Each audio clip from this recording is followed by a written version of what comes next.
Going to the beach and relaxing is something we take for granted, but in the early 20th century, beaches were segregated by race.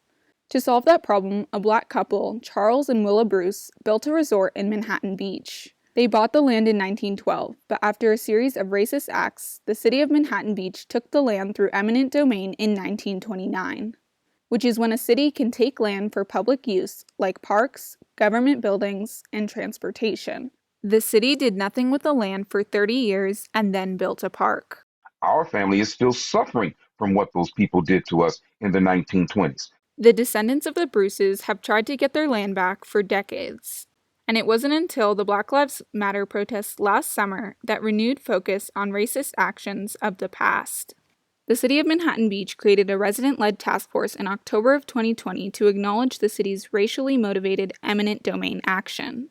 The recommendations of the task force were to replace signs at the park, commission an art piece, and adopt a statement of acknowledgement, condemnation, and empathy, but no apology. So we just heard from hundreds and hundreds of residents saying, don't apologize in my name, that's not fair. It's an opportunity to change the narrative, to redefine what Manhattan Beach is. And it's saying we no longer are like our predecessors. They should apologize to set the example for their children. That mature people apologize when something wrong has happened. I think we as a society would do well to kind of have a collective apology. A bill proposed by LA County Supervisor Janice Hahn and Senator Stephen Bradford will transfer the land where the LA County Lifeguard Station is located to the descendants of the Bruce family. Bruce's Beach Park is owned by the city of Manhattan Beach and will not be transferred. For years, the Bruce family has asked for compensation for the loss of revenue and punitive damages for the Manhattan Beach Police Department's alleged involvement with the Ku Klux Klan. But the only thing that came of it was renaming the park to Bruce's Beach in 2006.